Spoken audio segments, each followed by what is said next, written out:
Jen, I think I'm giving myself brain damage. What an opening, Sarah.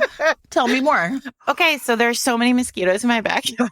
Oh, that seems terrible. And I refuse to, I like to sit at my back. I have a picnic table back there, and I like to sit there, and I've been reading a book. Seems nice. For today. And I have been working on a book. And I in New York City, you get 10 days a year where the weather is sunny and perfect, and you can sit at your picnic table and work on your book. Sure. And so I've been really working. I've been doing this, except there are so many mosquitoes back there. And I think it's because my neighbors. They have standing water back there? What are they doing? They have a kiddie pool back there. Breeding ground. You're just breeding West Nile virus back here. I don't know what's going on here, and so there are so many mosquitoes. So I have these green coil things. Do you know the things I mean? Yeah, sure. You probably some mosquito abatement in Ohio, situation. they had them when you were small, sure. And you light them on fire and they smoke. And they actually, according to Wirecutter, are the thing that works. So I have one of them, and it's been sitting 3 feet from my head for a couple days. And now I have a headache, and I'm pretty sure I'm fumigating my brain. Which, maybe that's a good thing. Who can say? Who can say? Wirecutter, we had to get our washer died last week. And, the tariffs are coming. So I was kind of all right, well, get it now. Get it now and just do washer and dryer, right? Mm-hmm. And so I was home. It was a very stressful, long, my husband had a lot going on at work last week, Mr. Reed's Romance. And so I was kind of all right, I'm just going to, we texted, and I was kind of I think we should just get new ones because, by the time you get someone out to look at it, you're paying, you know what I mean? You're paying a couple $100 for that. And then they're okay, it's, you're just whatever. Sure. Let's just go for the new ones. And then he's well, did you just order the same ones? And I was no, I just ordered whatever Wirecutter. I ordered the ones on Wirecutter. I don't make decisions about major appliances. Somebody else we've done does. this recently on the podcast, but Wirecutter is that's just where I go for things. Sure. They know. They say to buy this one. That's the one I got. And so now everybody, I have a very nice LG washer and dryer in my house. It's very quiet. To a chronic researcher, though. Oh, no. You're one of those in your house? I have a chronic researcher in my house, and so it can take days. No, it took hours. For him to decide that it's the Wirecutter one. Well,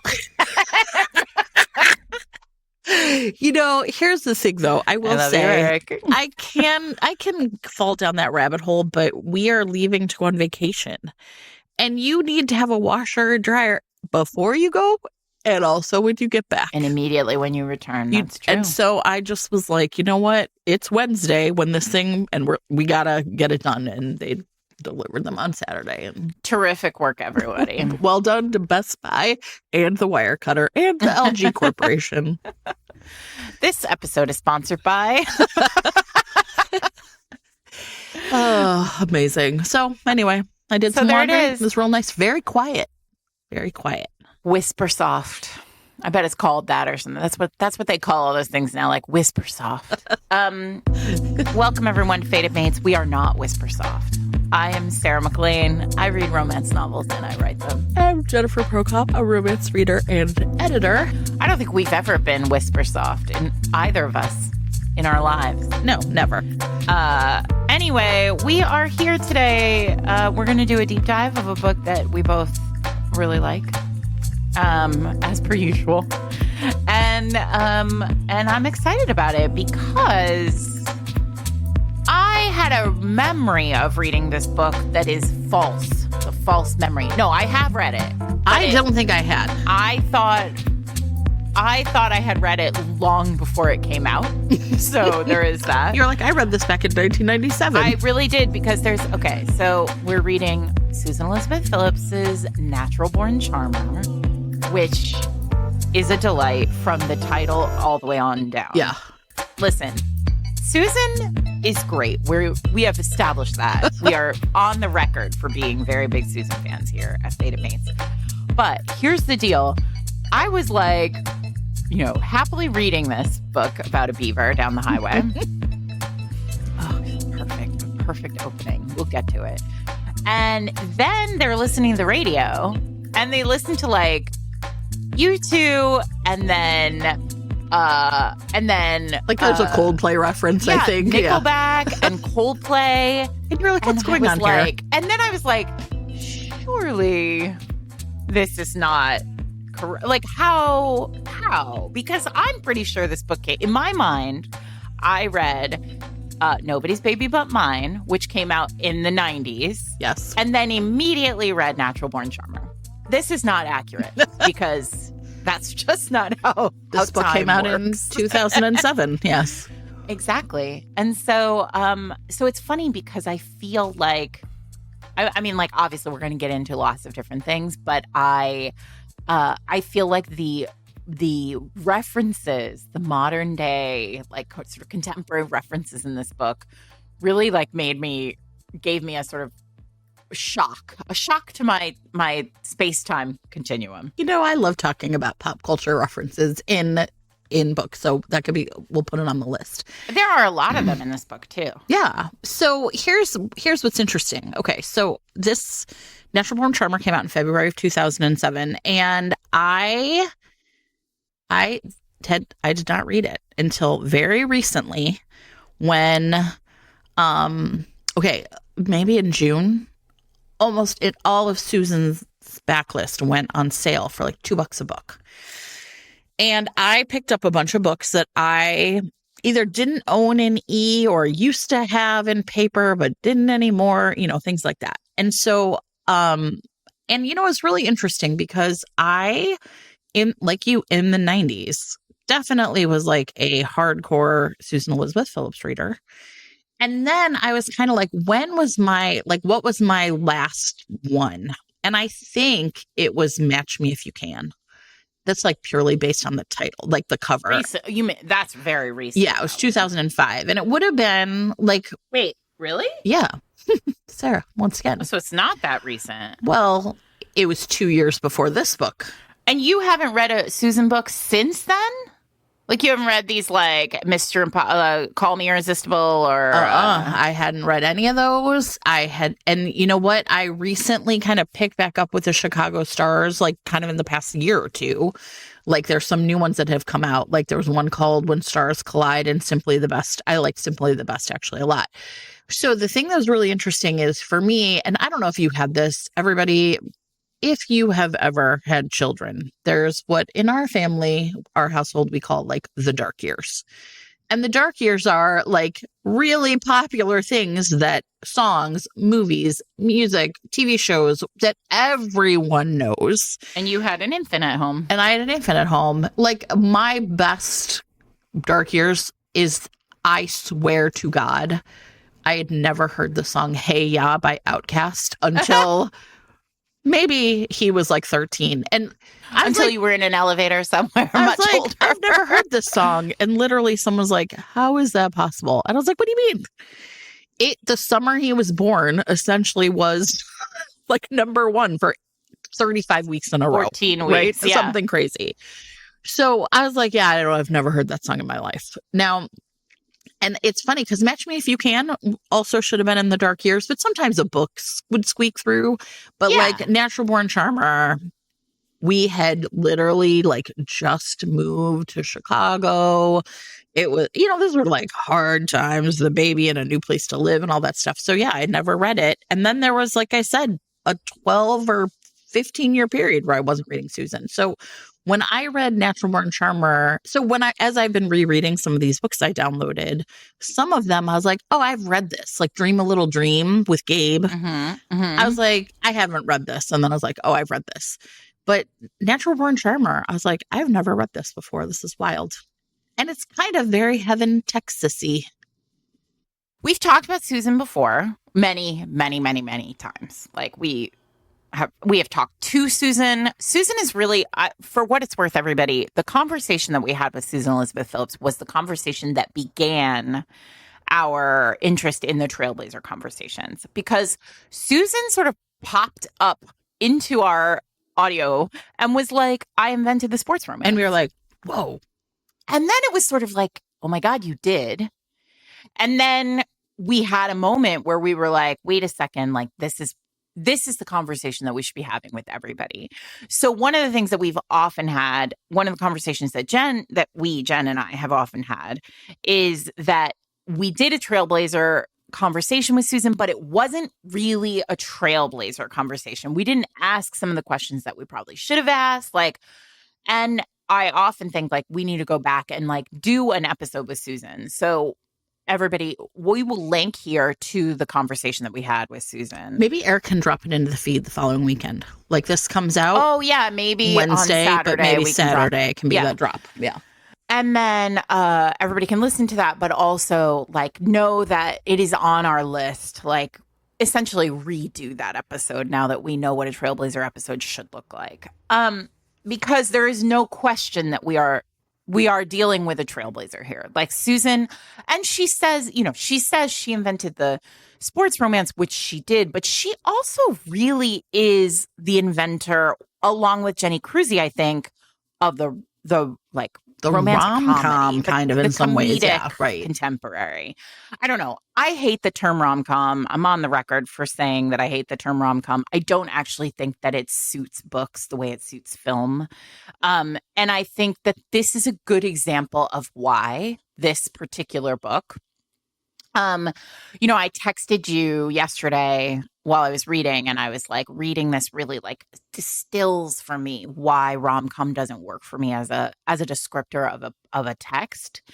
And I think that it's like a misfire when a writer sits down and says, I'm going to aim for a rom-com, because I don't even think Susan is really writing a rom-com. But I think like Susan and Jenny Cruzy are both writing comedic romances, or like they have a particular comedic voice that is, I mean, one might argue kind of unmatched. Like, yeah, I feel like the third person I kind of think of when you say that is maybe Rachel Gibson. Yeah. I mean, Rachel's a really interesting thing because also Rachel's sort of. I mean, I haven't read one of her books in forever, but hockey books. Yeah, don't you feel like they had a similar vibe? Maybe it was like following Susan's lead, right? I think there's no question. So Rachel came after, yeah, right. And I think what Susan did for football. Rachel, I mean, listen, everybody out there who's like, I love a hockey romance, like Rachel Gibson, you can thank Rachel Gibson for hockey romance. Like, she was doing that long before everybody else. She basically invented the hockey romance. So I think they were fun. Those were also funny. Like See Jane's Score, I think, was her first book, or if it wasn't her first book, it was her first hockey book.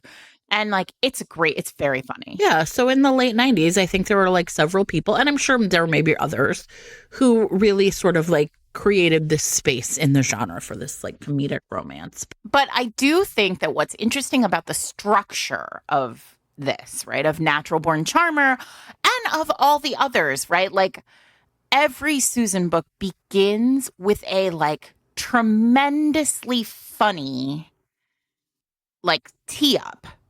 And I'm not just talking about like, there was a headless beaver walking down the side of the road, right, which is a great, I mean, like the first line of this book is terrific, and it like dumps you into it, and it's naturally funny. It's funny that it's a beaver costume. It's funny, like the whole situation with like her trying to get into his Aston Martin while like her tail is like, it's classically slapsticky funny, which is very hard to do in writing. But Jen, I think that if that scene had been deeper into the book, it wouldn't have hit.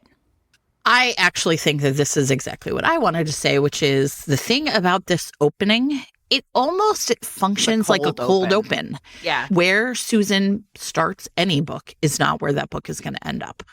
No way. You are never going to see where it ends up. You're never going to predict it. No. And one of the things that's very different about books now is they are very like plug and play, like what you see is what you get. So if a book says, if a book starts off with this scenario, the whole rest of the book is like in that town and everyone making fun of Blue for being in the beaver costume, right? And I feel like that is something that really struck me on the reading is how there is a real lost art, it feels like, to the complexity of the storytelling and the journey, the literal journey that these characters are on. And not just because it's a road trip, it is tonally, situationally, in every way different. Agreed. And I'm going to say something that I think is really, I think I'm really noticing. I've been noticing for several years, and I know you have too. And that is that we are losing plot. Yeah. And I think we're losing plot in a lot of different ways. I've talked about this on Banter Plus a lot. And I think I've probably said it on like the main pod as well, on main.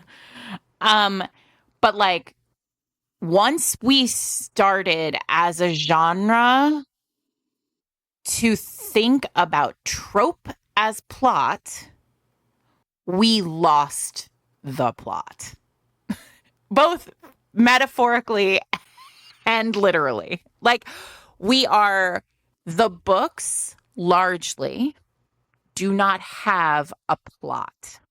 And what I mean by that is, as you're reading it, because I know most of the people listening to this podcast are readers, is as you're reading some of these books, when you think to yourself, like, nothing is happening in this book, that's because literally there is no plot to this book. The book is all characters stuck in trope, right? So it's like two characters, a grumpy and a sunshine in an only one bed situation. And you're like, okay, but why? But how? But what is the consequence of this? And so I think, but all of that is to say, and I know some of you out there are like, what the fuck, Sarah? Like, I write plot and I'm not talking. If you write plot, like, I'm not talking about you, one. And two, I think that for me, as a reader who cut my teeth on Susan Elizabeth Phillips and others, right, I expect my romances to have plot. That said, we've talked a million times about how romance moves in generations. Like, we're 10, 15 generations away from where I started as a romance reader, right? And so I think, listen, this is not to say that the books currently now that are successful, that don't have plots, aren't speaking to wide swaths of readers. Or even that they're bad or wrong. They're just different. Yeah. It is like this is a new branch of the romance tree. This like pure vibes, yeah. That are vibes. And that is not what Susan is doing. Susan is telling a like big, expansive contemporary story. And I think what we're both trying to say here is, while Susan does it tremendously well and is like no doubt one of the best in the business at this, she is not this expansive storytelling and contemporary is not unique to her. Like, many, many, many authors at this time were writing these big expansive stories that had plots that, like, you start at A and you go through multiple places and you end up at Z. This week's episode of Fated Mates is brought to you by Avon Books, publishers of The Build a Boyfriend Project by Mason Deaver. So Eli Francis is stuck.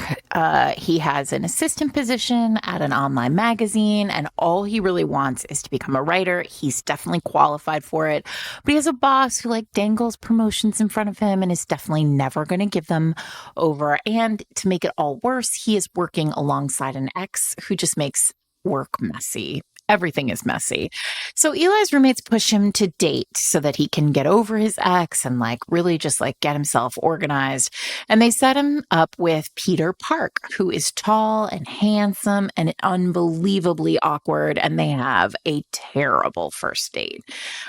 This date is a complete disaster and further proof to Eli that like love is not for him. But when his boss overhears Eli recounting the awfulness that is this date, his boss suggests teaching Peter to be a better boyfriend through a series of like simulated dates, and then Eli can write an article about it and maybe get a leg up on his promotion. But Eli has like a completely new idea, which is what if he goes on these simulated dates and pretends to write this article for his boss, but he is secretly interviewing Peter about growing up queer in the South and the sort of coming of age dating wise of a person who has lived that experience, thinking like this will be a piece that really transcends like the work that I've been doing.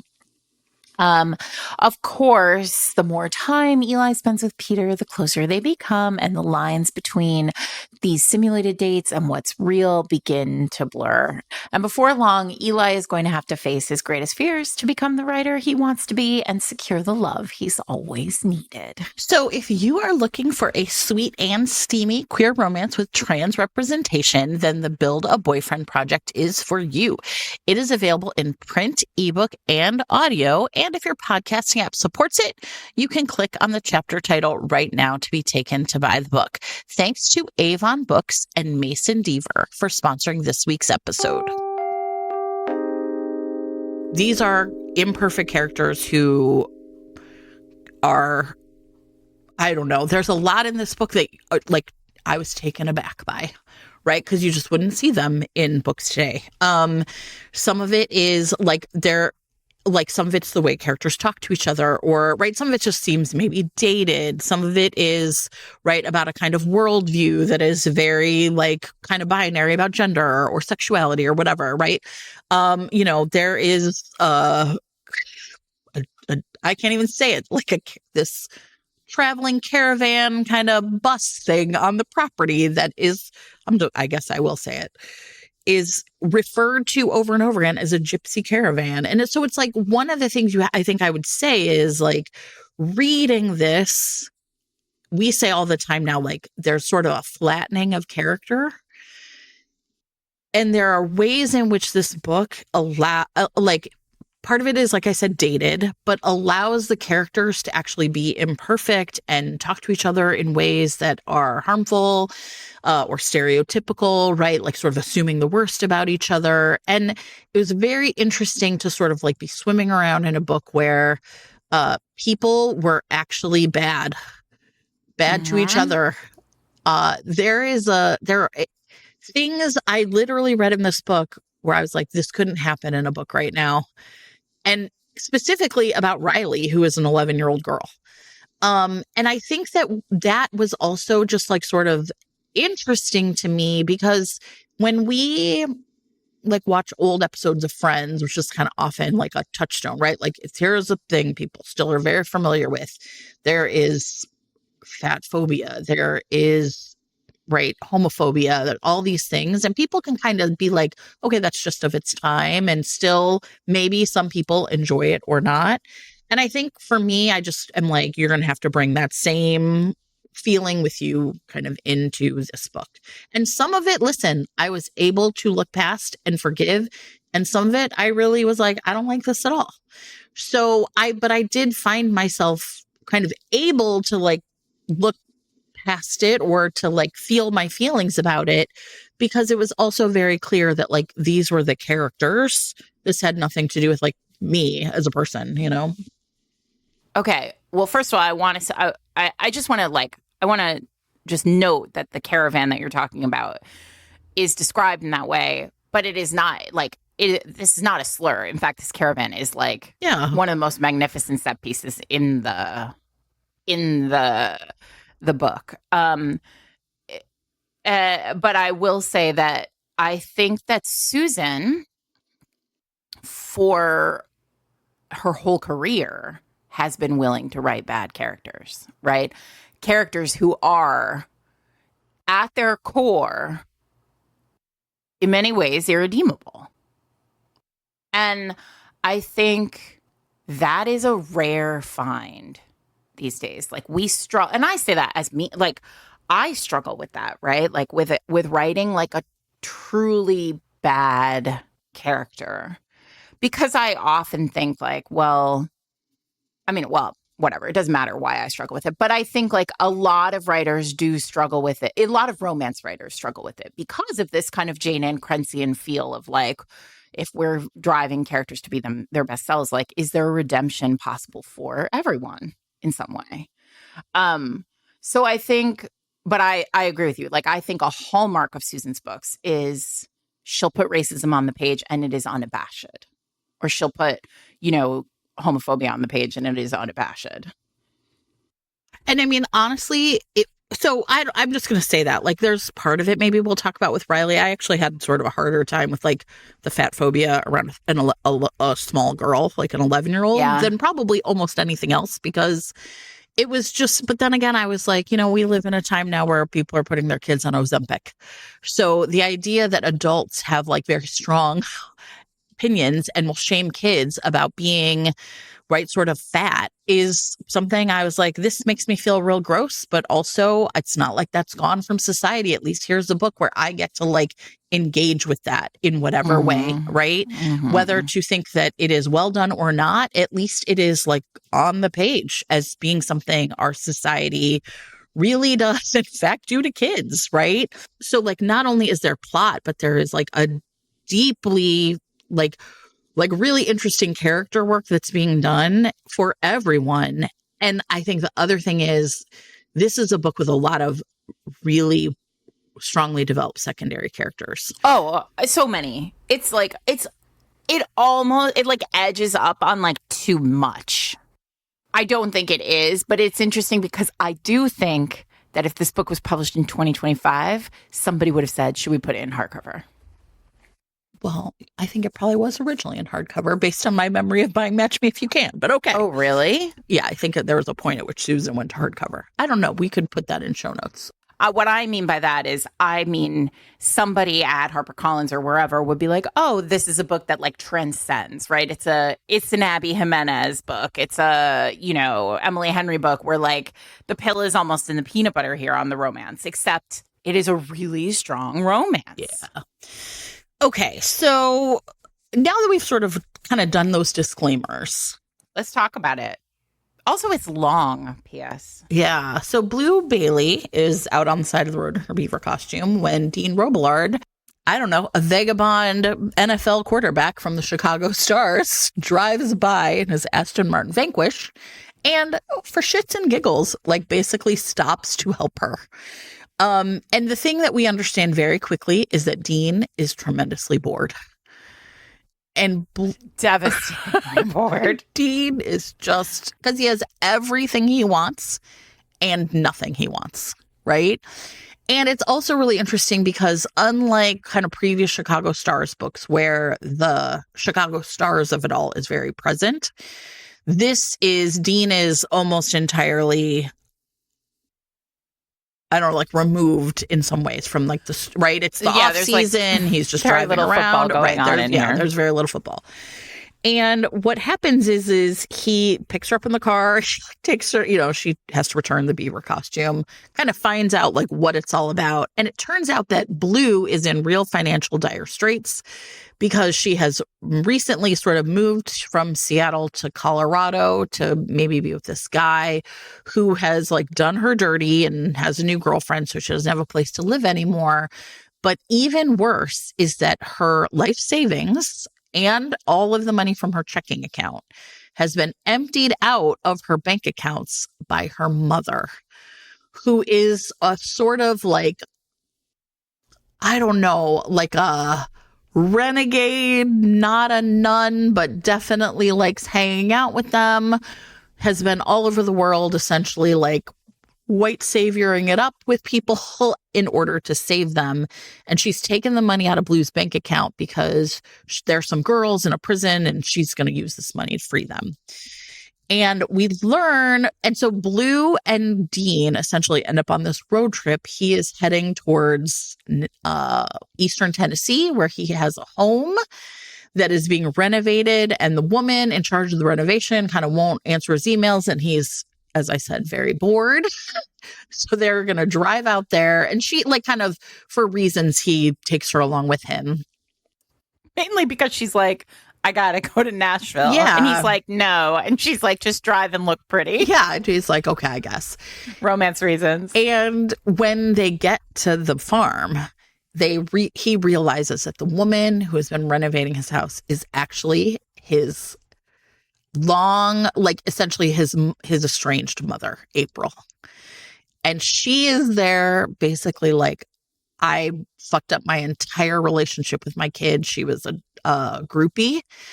His father is a rock star. She was Jack Patriot. Jack Patriot. I can't even. He thought it was Bruce Springsteen for a long time, which is such a great little detail. And he spent his, essentially grew up in boarding schools, and she's finally clean. But, she was addicted to drugs and alcohol throughout his entire childhood until he was 20. And she essentially has snuck into this town and given everybody a false identity, because what she wants to do is like make a home for him. And then she's going to just leave, and he'll never have known it was her until he and Blue show up at the door. Bam. Mm-hmm. And eventually Jack Patriot shows up.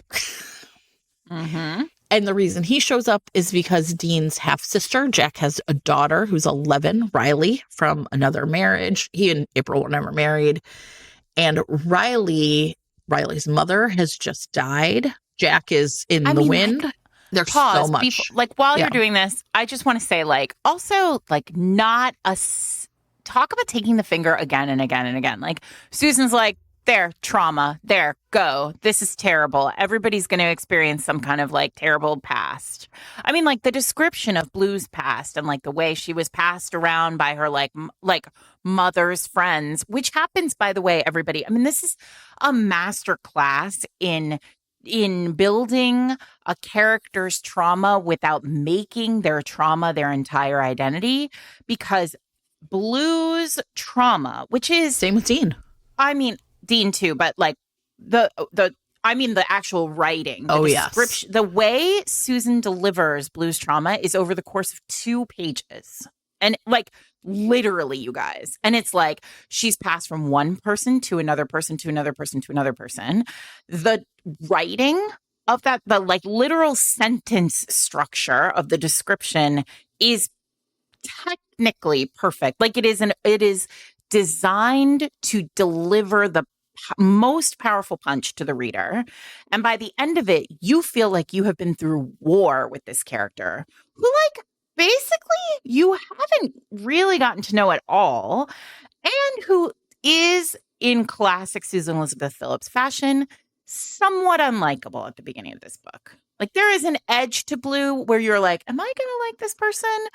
And of course, because that's Susan's core story is, am I going to like this heroine? I mean, and so, but what's really interesting is it puts, 95% of romance novelists to shame, how quickly and efficiently and powerfully she delivers you sympathy and understanding of where Blue has come from. This week's episode of Fated Mates is sponsored by Scarlett Xavier, author of Irish Fire and Forbidden Love. So in this one, we have Rory. He is a businessman who is in Galway, and he is there to buy, sort of do some business on the corporate side. And he runs into and meets Maeve Quinn. She is the owner of a small, local bar, and they have some business between them because he has contracts, numbers, exit strategies, and his job is to essentially put her bar on the market. And so the thing is, though, is once he sees her, he feels this insane connection to her, to the place. And, every time she leans over the bar, everything about her he is just drawn to everything about her. So with every passing day, he's really torn between the man he has always been and the one Maeve inspires him to be. What is going to happen? He's supposed to walk away, but maybe he will not be able to. Well, if you love a book with forced proximity, enemies to lovers, and a small town local business versus big corporations, this book just might be for you. This is part of Scarlett's Celtic Men series, where she's intending to write Scottish, English, and Welsh stories, all with different characters and all with Great Britain as the backdrop.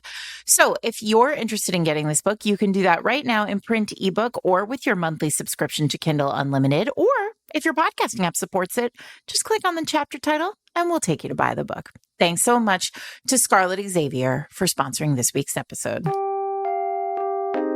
Okay, so I know we haven't talked about like Dean and Blue much at all, but as a foil to that, we get Riley, who is the child of literal rock and roll royalty. And her mother is a country star. And so this is a child who literally is growing up so, wealthy, right? Wealthy, privileged on paper, right? She has everything. And the way that she gets herself to the farm is probably one of the most harrowing things I have read in romance, which is this 11-year-old girl essentially blackmails the 16-year-old who comes and does like gardening work at the estate she lives on to like drive her out to the farm in the middle of the night from MapQuest directions she has printed out. And at some point, he like essentially dumps her out of the car and she has to like walk in the dark through the fields, right, for the last mile. And the thing I found myself really thinking is you could not imperil a child in a romance novel like this in a book today. I just don't think it could be done. Literally, I do not think it could be done. And I think it's very interesting because we see the fact that like the reason you put Riley's trauma on page but not Blue's is Blue has already dealt with it and managed it and has created her strategies, right, that are going to have to Such as it is. Right, that have to be broken down through falling in love. Yeah.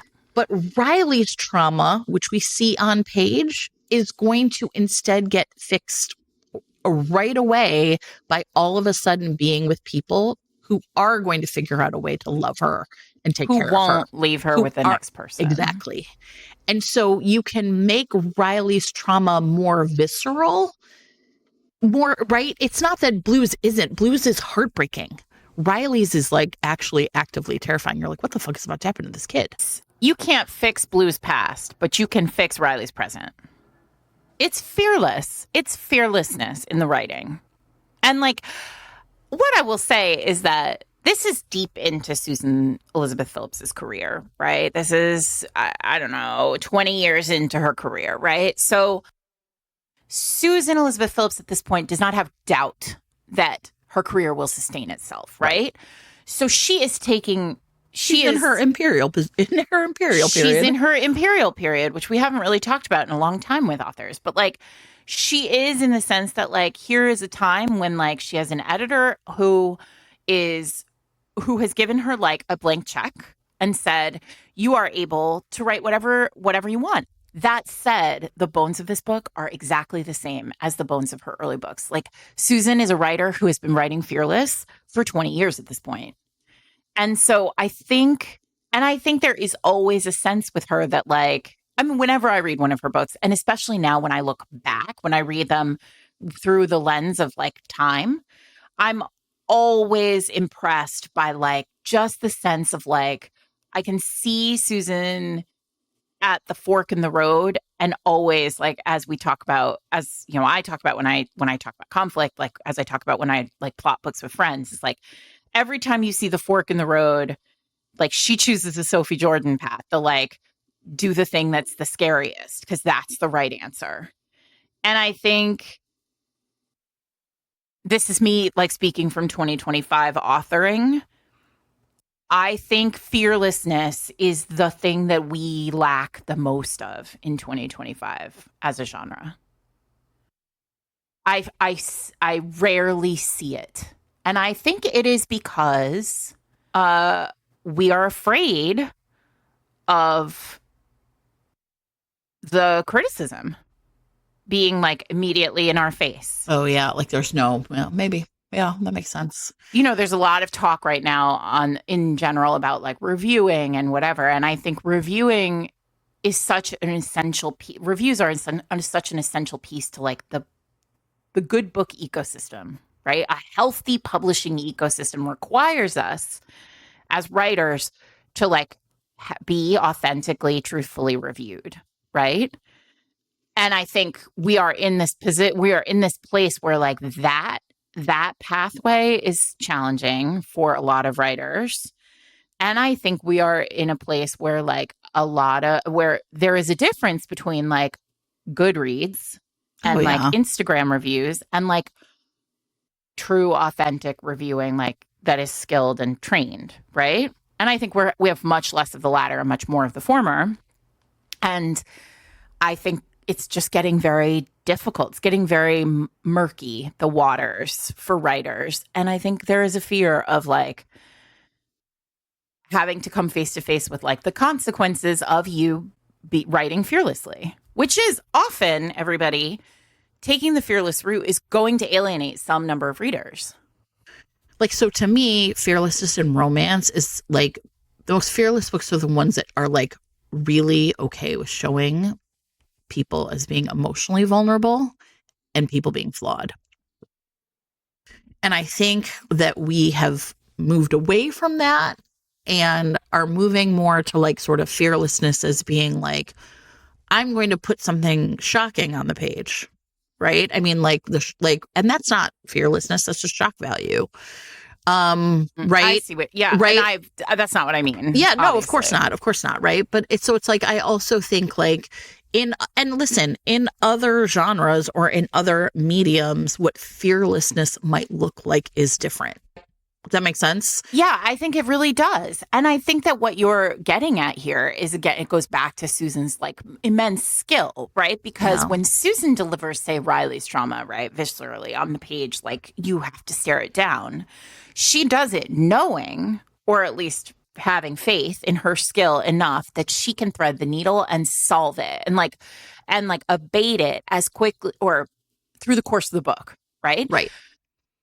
And I think like you have to be willing to do the work to abate that trauma through the course of the book in order for the book to hit. Yeah, right. Right. I think that's right. So Dean and Blue, when we understand very quickly that both of their like wounds, right, to use sort of the like romancing the beat language, have to do with like being failed by their parents, but in different ways. Okay, so you have people that have a wound caused by the same like people, but the wound itself is very different. So, right, Dean is wildly successful and hugely independent. And the reason he is that is because, right, he essentially, was touched by the gods. And so he's starting quarterback and he's got, right, all this money. And he also was able to like really like sort of, he had boarding schools and ways in which like even though his parents neglected him, his dad was like a rock superstar and could like financially give him the kind of cushion that Blue never got. So Blue was neglected, sort of emotionally neglected, but also sort of internalized it as like, well, I love to wander. I love, you know what I mean? I've got these like wandering feet and I'm going to be all around and everywhere. And that's what I like, as opposed to realizing that like she was uprooted so often, she has no idea how to root herself. As a romance, then they are an inferno. Yeah, she understands really quickly that like he's just used to everyone kissing his ass all the time. And the way that she is going to be different is by just like needling him. Mm-hmm. I mean, that begins from the jump. Yeah. And he's like, no one ever treats me like this. I'm interested. When she draws his portrait. One of the best. God, what a moment. Okay. So this is early in the book, everybody. And so Blue has no money and it's confusing for a little while. Like, why? Like, it's like she's like wearing this beaver costume because she had to like take a day job, like a 24-hour gig, like trying to drive people to a lumber yard that's called like Bob's Beavers. Susan, your mind. It's really perfect, right? So funny. So anyway, so when they meet, like she has no money, and then it's like he immediately clocks it, and Dean's generosity. You could write an essay, you could write a paper on Dean's generosity and like Dean's relationship with generosity, like as currency in a lot of like. Dean thinks of himself as being like immensely generous, but like it's currency, right? Like it's not everything is a transaction with him. And so so whatever, Blue needs money. She needs a ride to Nashville. Like, she kind of clocks like this guy has the cash. And so she knows exactly who he is, by the way, but like pretends like she doesn't, which is terrific. And she gets in the car and then they go, wherever. And he offers, and she like, he pays for dinner or I forget what he pays for, but he pays for something. And she's like, well, let me pay. Let me give you money. Right. But she doesn't really have any money. And he's like, no, you could pay me with a portrait. Like, you're an artist. You can pay me with a portrait. Right. That's how she makes money a lot of the time. She like does portraits She's of like an artist. people's kids and dogs and stuff. Yeah. And so she goes away. So like they have their like first night. He comes on to her in like a pretty sleazy way. Like, he's basically like, I want to fuck this lady. And so he's like, hey, what about, you get to take Dean Robillard for a ride. He's in like a robe or a towel or whatever. I envision it like that Playgirl centerfold with like Burt Reynolds, like that vibe. And then she's like, no. And so she goes away and she draws overnight a portrait of him. Well, she actually draws 2 portraits of him, but she draws a portrait of him. And in the morning they meet for breakfast and she gives it to him. She's like, payment, this is your payment. And she has drawn a portrait of him if he was just slightly, like, instead of being born with like perfect bone structure and like, his eyes are a little too close. Yeah, his nose is a little too wide. Like, he's got a little bit of a receding hairline. Like, he looks like a normal person.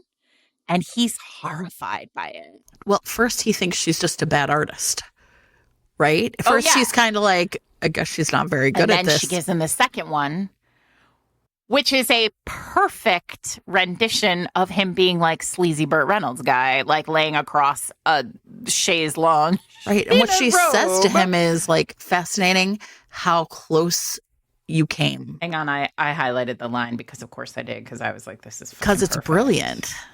It says, Dean was seldom at a loss for words, but the image she'd drawn left him speechless.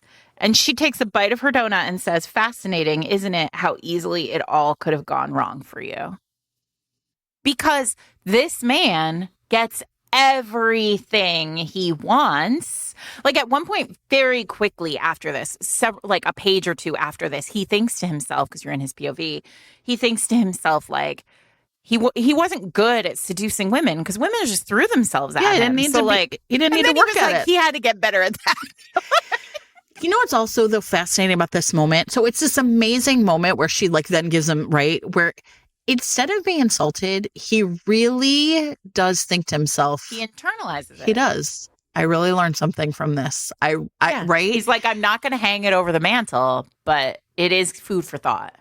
So I have a friend who pointed out once, and maybe I've talked about this, is like, okay, when you talk about being a predator or being prey, the difference is whether or not you have a lot of eyes or you have good hearing, right? So like if you're a predator, what you have is like eyesight, right? Like you can see everything. You can like right? Because you are always on the hunt. Yeah. And this is like the work you do. And if you were prey, then what you really develop is like good hearing. And the thing about Dean's like, I'm a quarterback. I have great sight. You know what I mean? And this moment, you really see that someone has shown him something in a way that he has never been able to see before. No one's even ever tried to show it to him before. Oh, because Dean is prey. Because to Blue. Right? In some ways. And so to a lot of people, right? Yeah, like right. Dean is prey. Yeah, he's rich. He's handsome. He's like, if I hook myself up to him, he will. And he is so good at like sort of like sloughing those people off. It's interesting, right? He's very good at sloughing them off, but also there is a real But they sense don't even know. Yeah, there's a sense with Dean also that like the difference between adoration and love, right? Like he is so aware of like what he did not have from his youth. Though he wouldn't, he would never admit that it bothered him. And then, but the adoration that he has surrounded himself with is, him filling the void in a lot of ways. Which is, listen, if you've read other books by Susan, you know that this is a thing she comes back to a lot with heroes. Call Me Irresistible, I think, is the one where like he's like the greatest lover ever in the history of lovers. Oh yeah, Ted And Bodine. she's like, this was not very good. It was all right. Mid. And he just like unravels himself. This week's episode of Fated Mates is sponsored by Claire Trella Hill, author of Black and Deep Desires. Okay, so this is a really fun idea. It's essentially a YA gothic paranormal, and our heroine is Ophelia. Sarah, what she wants to know is the vampire in the cellar a man she can save or a monster out for her blood? And but what if he's both, Jen? What if he's both? Well, either way, Ophelia's scientist father has been up to his regular shenanigans. He's always been unfeeling. She learned to keep her pets away from him or they'd disappear into the laboratory. And when he unexpectedly returns to their isolated Yorkshire estate with a mysterious box, Ophelia's suspicions are aroused, but nothing could prepare her for what she actually finds, which is a vampire named Salem, caged in silver and hungry in the cellar. Someone has betrayed knowledge of vampire existence to humans, and before he can figure out who has done this, he has to essentially escape the diabolical experiments that are essentially trying to figure out what makes him immortal. Can he afford to trust this frustratingly intriguing girl who says she wants to help and smells like orange blossoms? And meanwhile, she is like, how can I have to save him. He says he has no soul, but he's being tortured. And so this is a real problem for both of them. Daddy, I love him. For anyone who's ever longed to run across a dark, windswept moor in a nightgown, this is the book for you. Well, if you also want to do that, then you should read Black and Deep Desires, which is available right now in print or in ebook. If your podcasting app supports it, you can click on the chapter title right now to be taken to buy the book. Thanks so much, Claire Trella Hill, for sponsoring this week's episode. Again, now they're on a farm in East Nashville. And for, again, like sort of romance reasons, April is essentially like, you think you can toss me out of here, but nothing is going to get done in this town, on this farm, right? Like, I have been managing all the construction and you think you can just like walk in and take over, and you can't. So at least give me a week to kind of wrap it all up. And of course he's like furious because man's and feelings, and how dare my mother show up here and do this, and she's no good. And meanwhile, Blue is like, she seems kind of nice. What's going on? And Blue is just like, okay, if I can just like sort of regroup here long enough to essentially like, she's like, I'll cook for Dean. I'll be his housekeeper, essentially, long enough to get me to some nearby town where I can like set up shop and like start over again with my portrait painting, enough to like get me going. Like, and so here they now all are in the farm, and like there's no doors and there's no lights in any of the rooms. And there is, right, all of a sudden, it's just like the intensity of this is really terrific. And it's essentially now like they're in this little pocket universe, the pocket of East Tennessee. And the nearby town is called Garrison. It's owned by this local old mean woman, Nita Garrison. And Riley shows up, right? And, and the thing that's really interesting is Blue and April both understand immediately that Riley does not have any expectations that her father will come and save her. And she is hanging everything on the idea that if she can only make Dean accept her, that her brother will be able to be the one to take care of her. Yeah, she's looking for a home. Yeah, they all are, but she is really looking for a home. And Dean is like, whoa. And they are kind of doing everything they can to protect, right? To protect, kind of like run interference almost between Riley's desperate need to find a home and a family, and like their realization that it can't be Dean. It's not his responsibility. He's never met this child. He doesn't know his own father. You know what I mean? There's just like no way for that to happen. And so Riley and Blue go into town for lunch. They run into Nita Garrison, who is really mean. Blue tells her off and then gets arrested and thrown in jail, right? Perfect. And Nita essentially makes it so that no one else is going to work on the farm. And so, again, it just is like entrenching them even further into the world of this town. Now, no one can really get out because where are they going to go? The farm's not ready, right? Dean and April have to stay and get the farm ready, and Blue hasn't anywhere to go. And then there's Riley, and then who shows up? Jack Patriot. And now, and you know what it feels like if you've ever seen that old movie Clue, where like the characters trickle in one at a time, and you don't really realize everyone's missing. How it's all coming together. And then all of a sudden, Jack Patriot arrives, and then you realize, oh, of course. And now the 5 players who are going to play out this story are on the stage, right? And it's brilliant. Blue, one of my favorite things about Blue, I'm sorry, is she had a lifelong crush on Jack Patriot. I know. And she can't talk to him. She can't look at him. Every time he walks into the room, she like trips on something. And at one point, she's like literally at this point, like falling in love with Dean. It's like, I imagined that I would like lose my virginity to this man, and it's his father.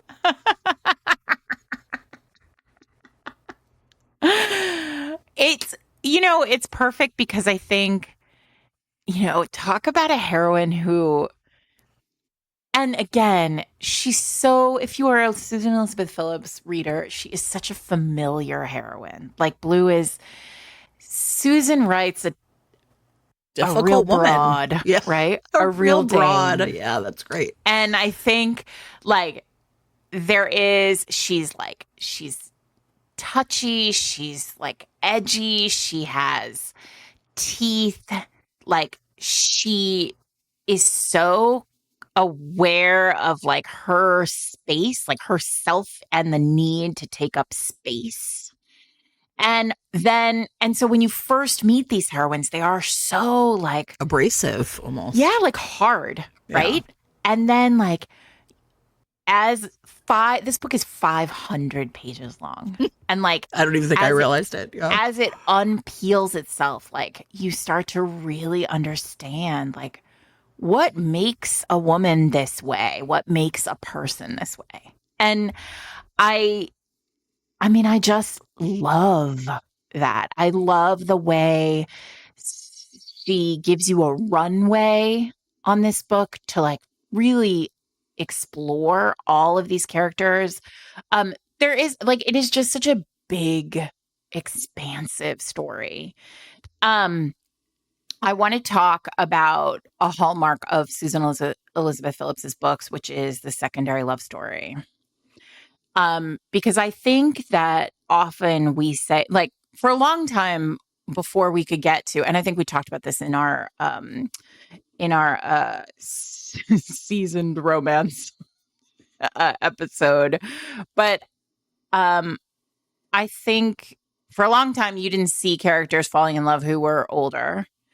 And the only place that I can remember seeing them sort of regularly falling in love is in Susan's books. And so here she has, as always, almost always, it is a secondary romance that is a second chance romance. And in this one, April and Jack like get back together. And it's interesting because Jack is not a likable person. Like he's charismatic.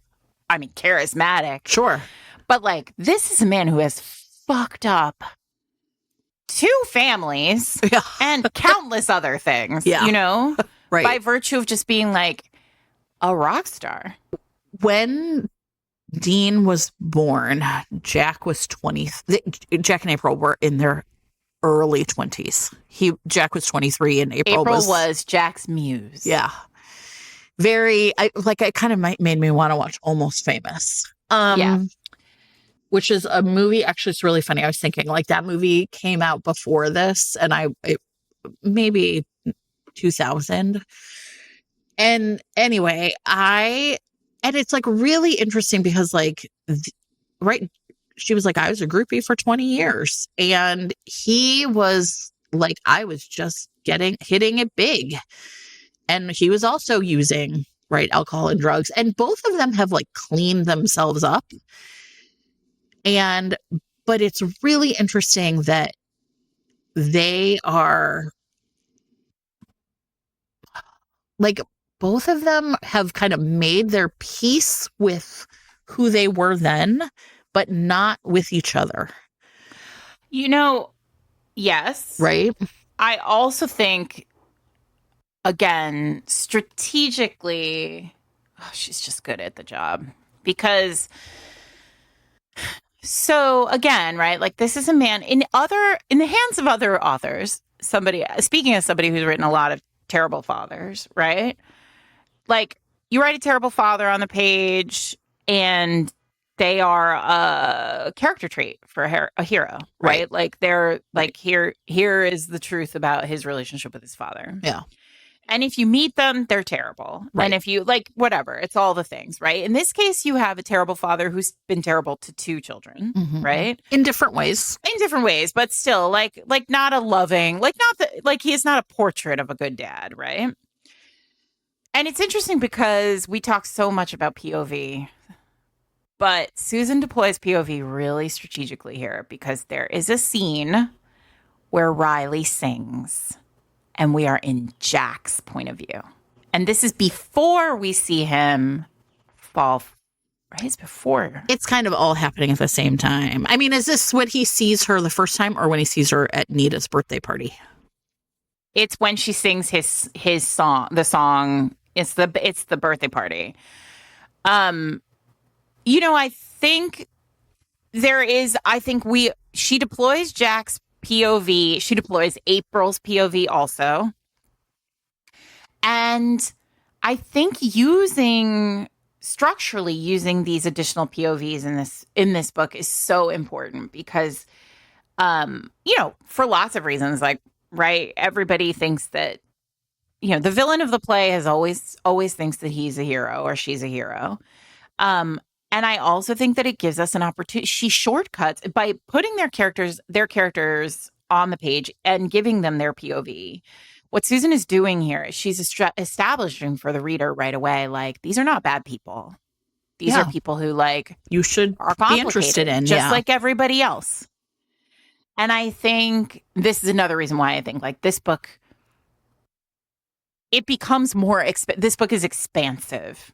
And it might be one of her most expansive books. I would say in this case, like, the secondary romance isn't just there to sort of, like, show us, like, it's so to push it's not there for the primary romance, which is it's there for its own, a big piece of it. Yeah.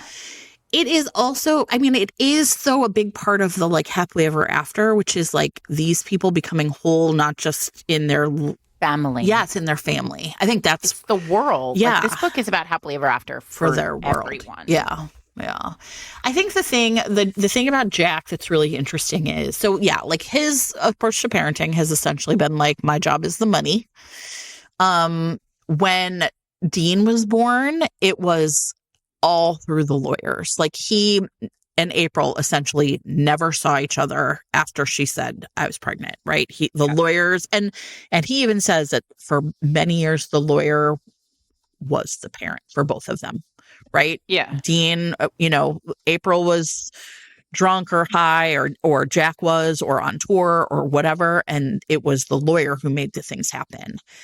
And but because Marley, which is Riley's mom, has died, and because Riley has run away, like, right, April calls Jack's people. She knows how to get to them, and Jack himself shows up, and it's kind of like, it's clear he's like going to pick her up, put her at boarding school somewhere, and just go back to doing what he's doing. And because Riley has someone there to support her, like, right, he ends up staying, essentially agreeing that they can stay for 2 weeks or like a week or something. And, romance reasons. Of course. And the thing that's amazing is, like, Jack is like, starts doing stuff around the house. His dad was a carpenter. So he's like, well, this wall needs to be painted. This porch needs to be built. I might as well do stuff. And the thing that then is, like, really interesting is Riley he's sort of still fucking up with. Like, he leaves her alone in the house one night, and and she's terrified and like sitting on the the stairs with the butcher's knife, and right, there's all these ways that he still has like no idea. And when and it is through music that he like connects with her, because he hears her say that she wants to take guitar lessons. And he is like, you do? What? Wait, like, you don't have your own guitar? And it's one of my favorite scenes in this book is he essentially is like, well, I'll give you my old guitar name. I don't know, kind of is whatever. Gibson. Whatever. It's not a Gibson, but whatever. And then he's kind of like, and it's really interesting in his point of view where he's like, wait, he recorded one of his biggest songs on that. What was he thinking? He like kind of regrets it. Like, at this point, you're like, this motherfucker thinks a guitar is more important than his daughter. And then she's so excited about it. Like, all of a sudden, he feels that joy again. It is the scene where he goes from being, and it's through music, where he goes from being rock star to being her father. And part of it is he realizes, like, he's like, I cannot fucking believe that, like, this child of two musicians doesn't have her own guitar. And it is really hammered home. She doesn't even realize what she's doing to him, which is my favorite, where she says, like, and he's kind of like, oh, that's going pretty well. And she's like, well, I've been practicing. And he's like, wait, I thought you said you didn't have a guitar. And she's like, oh, I made myself one out of cardboard. He has to like walk out of the room. And it's like the failure of parenting is so heavy upon him in this moment that then the scenes later when he hears her sing and it's his song and he realizes, like, I could fuck everything up again, right? By not handling this right. She has this amazing singing voice and she didn't want any of her parents to hear it because she knew that they would just turn her into a trophy for them. Yeah. Right? It's perfect. It is a perfect arc. And the other way that I think Jack being there is really perfect is, there's like a spoiler, there's a pregnancy alert, a pregnancy scare for Blue at the end of the book. And we're in her point of view when they're like waiting for the 3 minutes to pass. Yeah. Well, the person who has the most to lose. Right. Perfect. And you think like that's just going to be it. Okay, it didn't happen. Fine. And it kind of is played for that way. Like, whew, they're both relieved. And it's not until the next scene that you realize actually it was Dean who learned something in that moment. Again, right? Because he goes to his father instantly. And you're kind of like, wow, that's weird. And he says in those 3 moments, you know what I found myself thinking about? How the lawyer could handle getting Blue health insurance and how I would set up trusts. And Dean realizes like maybe he's a lot more like his father than he thought. Or maybe parenting when you are a celebrity is a lot more difficult than he was willing to admit. This week's episode of Fated Mates is brought to you by Avon Books, publishers of Last Night Was Fun by Holly Michelle. So Emmy Jameson lives by 3 rules: no dating, no sharing personal news at work, and baseball above everything. She is the only female data analyst for a professional baseball team, and she has spent her entire career having to prove herself, especially when she is put up for a senior analyst position against her arrogant, infuriating coworker, Gabe Olson. Yes, he's handsome. Yes, he's smart. Yes, he played baseball in college. But Emmy is gorgeous. Emmy is smart. Emmy knows about baseball, and she refuses to lose to him at work. There will be no distractions this summer. And then she receives a text from an unknown number with a simple message, "Last night was fun." And when she strikes up a conversation with this mystery texter, they realize that he was given a fake phone number after a bad date that just so happened to be Emmy's. Jen, who do you think this mystery texter turns out to be? I bet you it's Gabe. Listen, they have an instant connection. This. Oh my God, this is like my pure kink. I smashed order on this. They have an instant connection, and then she finds herself falling for him, and then she invites him to her sister's destination wedding. And when the mystery man shows up and turns out to be Gabe, oh boy. let's just say things are going to hit the fan. I think things other than baseballs will be smashed in this book, and that's what I like about it. So if you would like to check out Last Night Was Fun, it is available in print, ebook, and audio. And if your podcasting app supports it, you can click on the chapter title right now to be taken to buy the book. Thanks to Avon Books and Holly Michelle for sponsoring this week's episode. It's a really complex book. And it is, I mean, you've just reread a ton of her books. Yeah. And I have not. Like, I have read all of Susan's books, but I have not done the reread that you and Adriana and Kate have been doing over the last few months. Is it the Imperial period? I think so. Well, it's interesting maybe to think about it in concert with Heaven, Texas, which is another book I really loved, which was 15 years earlier, probably. Mm-hmm. I don't know what year Heaven, Texas was out. Let me see if I have this open. Is that the first one? No, Heaven, Texas was the second one in that series, and it was 1995, so this is 12 years later. And in a weird way, there's like a lot of similarities, right? Like he's the Chicago Stars football player, but he's like not really on page. They're in a little small town. What I will say is Susan often pulls her, like, for all they are sports romances, like she takes them out of sport. You know, the first one, no, the first one is what, Lady Be Good? No, the first one is It Had to Be You. Right. It Had to Be You is like about like a sports team, so they have to be in the sport, right? But I think look at Nobody's Baby But Mine is like off in the hills of Tennessee too, right? So yeah, I mean, but like, okay, so yeah, then they go. You were talking about so you know, like, right, he picks her up on the side of the road, like almost like literally, right? Like they go to some small town. He is a little bit separated from the team, who appears again at the end to make her realize like his positionality to her is different once the team is around. Then at the end, right, like she's going to make her escape from and instead like jail plays a part. Like there's a lot of those set pieces are really the same, but the way that it is all structured and listen, I love Heaven, Texas, but the complexity with which like the ending in particular plays out is really interesting, because in Heaven, Texas, it's like Bobby Tom is just like kind of a fuck up and he has to spend the night in jail, and he figures it all out and fixes everything the next day. Blue at the end of this one is the one who they have like a really, right, he begs her to stay. He begs her to stay, and she's kind of like, no, I gotta go. And she is like literally on the way to turning back when the cops come to arrest her. Nita has set her up again. This is the second time she's in jail. And she gets put in jail again. And this time Dean leaves her there. And he doesn't, and it's not like punishment, because she's like painting murals and like answering phones and stuff, because it's, you know, white lady in a small town jail. A white lady in jail. But Dean is like, I told you I wasn't going to come after you, and you left anyway.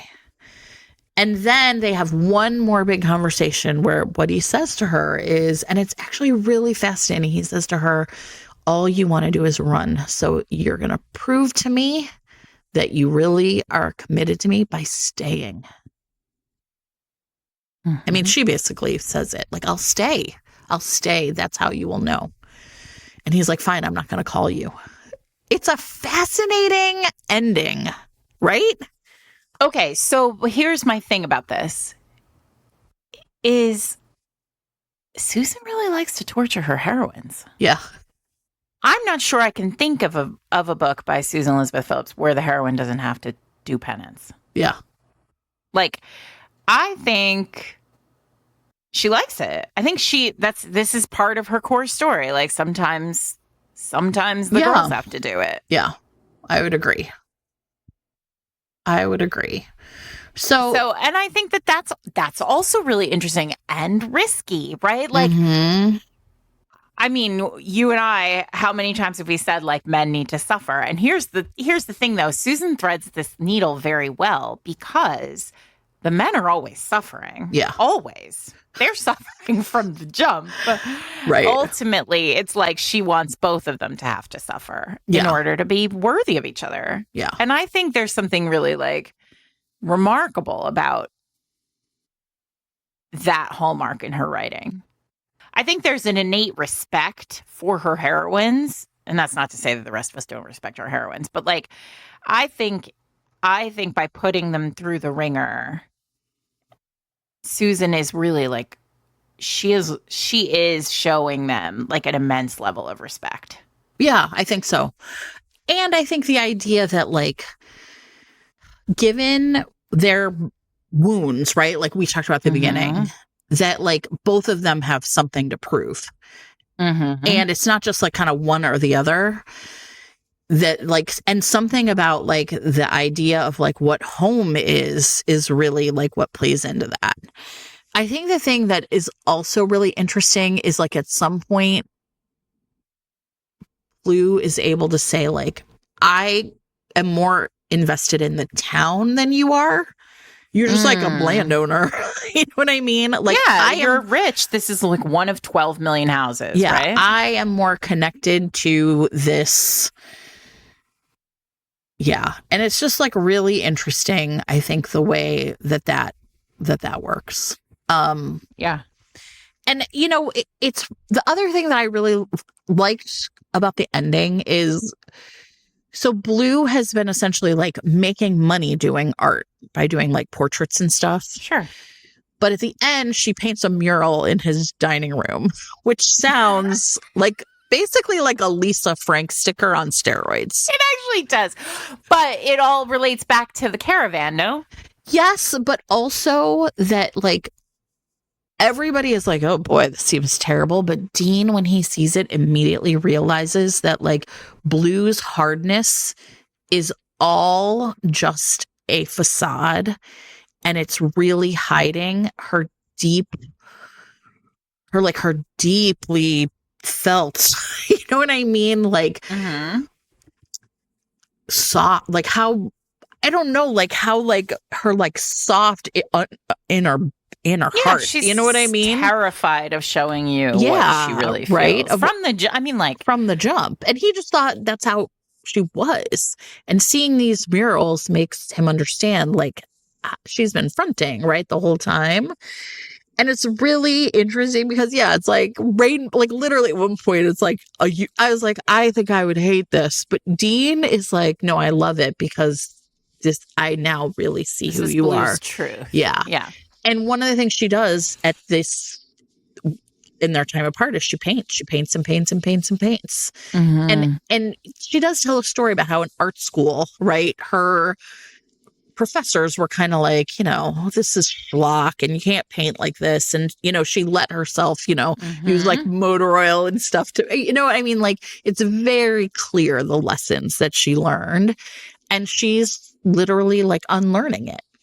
And it's Dean who actually has like the crisis of faith and like panics when like there's a picture of him in a tabloid with another woman. He like goes screaming down to Tennessee to be like, don't leave me. She's like, what the fuck are you talking about? Right? Panic. Yeah. And so I did like that he panicked at the end. Somebody's got to panic. I mean, and obviously, yeah, men have to panic. And Susan knows the job. Yeah. Well, I can't believe this is only the second Susan Elizabeth Phillips book we've ever talked about at length. I do just want to highlight that Jen went on Learning the Tropes and talked about Kiss an Angel. Oh, yeah. Which is another book that we both really, really love. And so if you are interested, you should go over. We'll put links in show notes. You should go over and listen to that episode because that book is terrific. What else? You've just reread a bunch of them. Where else should we go? Should readers go? You know what? It's funny. I loved Dream a Little Dream, which is Gabe's book. It's Cal's brother from Nobody's Baby But Mine. And the thing about this book that is really fascinating is like flat out, she has like a 5-year-old. It turns out his wife and son had died in a car accident, I think. I can't remember. And he like flat out basically hates her kid the entire book. He just cannot. It's too painful for him. And I really spent a lot of that book thinking, a bold choice, Susan, just to allow, right? Like really be like, again, like really human, authentic, yes. Negative emotion. Yes, right. Like it is too painful for me. And I think there's a lot of that, like, right? Like some of the books I found myself really almost like admiring the most were the ones where people do things that are flagrantly really pretty unforgivable in some ways, right?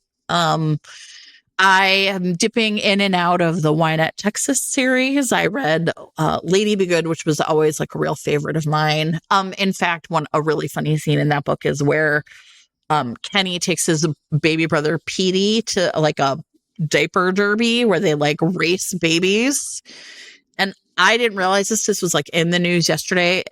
In the Las Vegas Aces, which is the WNBA team, has apparently they do something like that. Yeah, the Pacers, the Indiana Pacers do it too. Yeah, like has like one of these during halftime. And this weekend, one of the babies walked for the first time during it. What? Like, it's an amazing video. So the baby's crawling and like moms are, and like there's no other babies. All the other babies are just like, and this baby is like, well, there's mom, and like gets up and starts walking, and the mom is like crying. It's honestly very moving.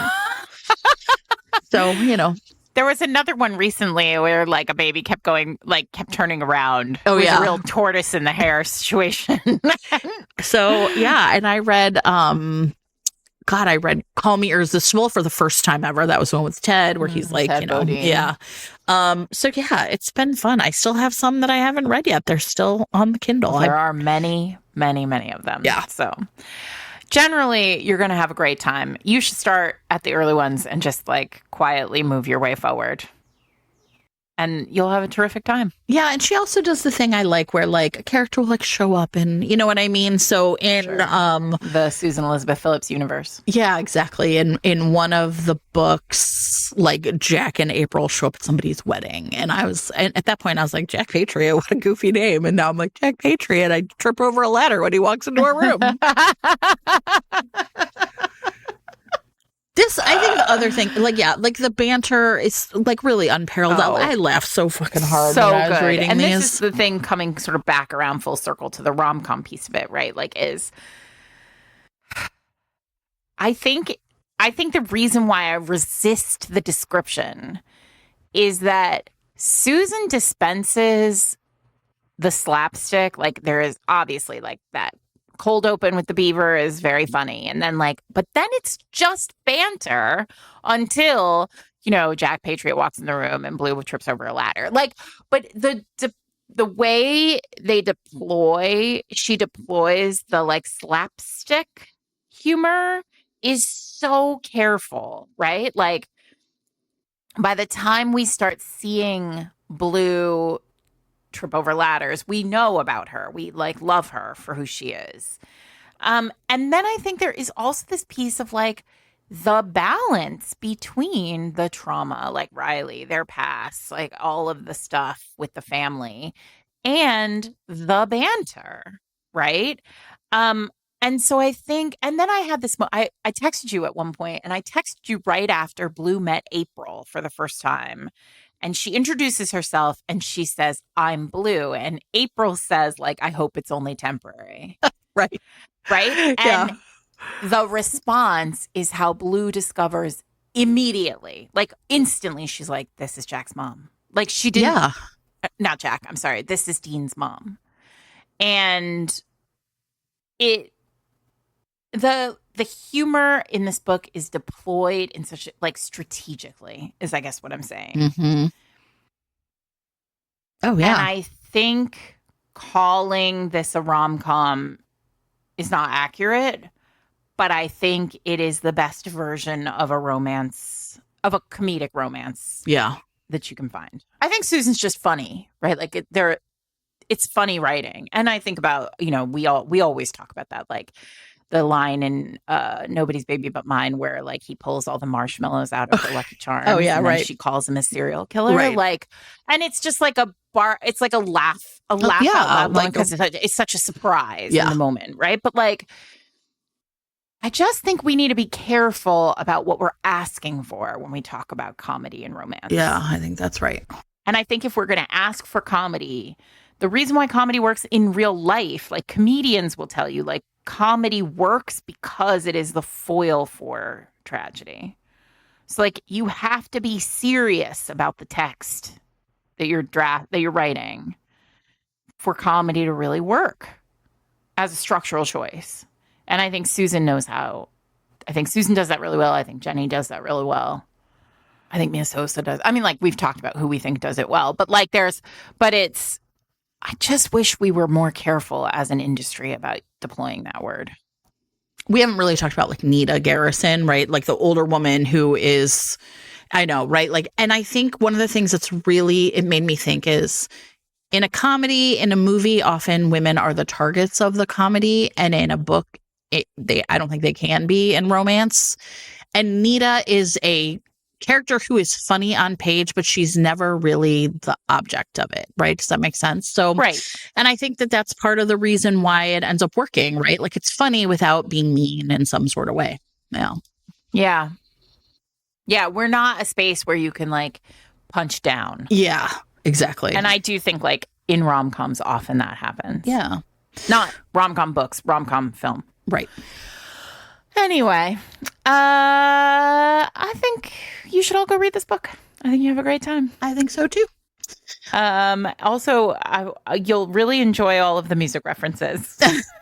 Just know it was written in 2007. For sure. Because I like lifted my head and I turned to Eric and I was like, wait, when is Coldplay? And he was like, not the 90s, the early 90s. And I was like, well, I'm wrong about something here.